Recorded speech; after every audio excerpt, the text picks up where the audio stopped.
Wanted to address a topic that came up on one of my calls this week, which was their interest in owning a Steak and Shake franchise with the initial investment cost of $10,000 to get into it. And I've seen other franchises using this marketing tactic in the past. The other big name that comes to mind is Chick-fil-A. Everybody hears about starting a Chick-fil-A for $10,000 and how they, might be interested in doing that. And undeniably, both of these franchises have been very successful. They are extremely large, mature franchise brands. Just a couple of notes that I think, you should consider going into one of these or even just thinking of it from an ownership perspective. With both of these opportunities, the franchise is going to own all of the equipment, the location, and essentially they are going to lease that back to you. Now, rent rates, they're going to determine based on what they project for location volume. Or if you're buying into what was formerly a company owned or existing location, then they're going to base that rent rate on the amount of income coming in. And all the equipment, everything, they're going to lease that back to you. As an owner, you're still going to need to be paying the month's insurance, any additional funds for operating costs, paying the employees, marketing costs. And so all of these costs are going to come out of the revenue you generate.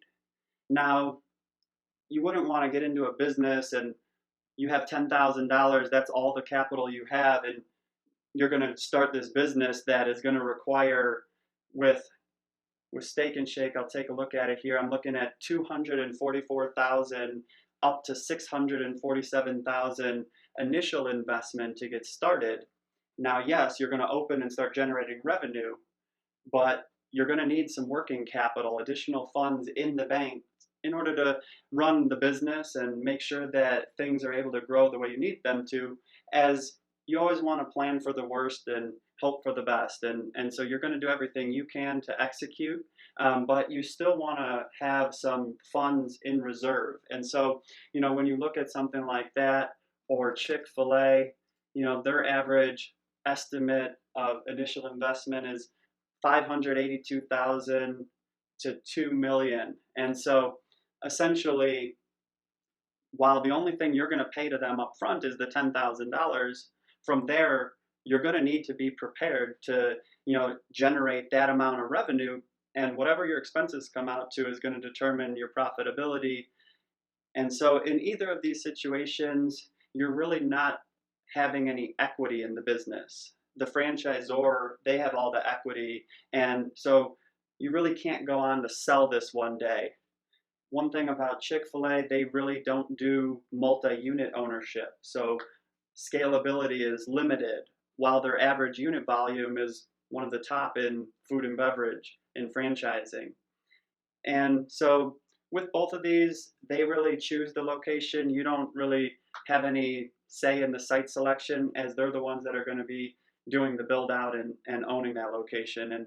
And so it's always, with these, the application process is quite difficult. They really are looking for people that want to buy a job. And with this, it's hard to, say that you're really owning the business, because at the end of the day, your equity in it is really the fact that they're having you assigned to that location. And, but aside from that, that is their location, and if needed, they will take that location back. And so essentially, you're managing the location. They also, in both cases, don't want you to have any other active business investments out there. And Chick-fil-A even specifically says, rental real estate is prohibited. And so, with these limiting factors, you don't see a lot of the really successful franchisees that have gone on to own multiple franchises and multiple units of franchises. They're not interested in owning, one Chick-fil-A or one Steak and Shake, because that's essentially buying themselves a job. Thank you guys for tuning in to this topic I wanted to talk a few minutes on. And please, if you have any questions or comments, please leave them below. And if you have any further questions, feel free to reach out, contact us, BizFranHub.com. Looking forward to hearing from you guys. Thanks.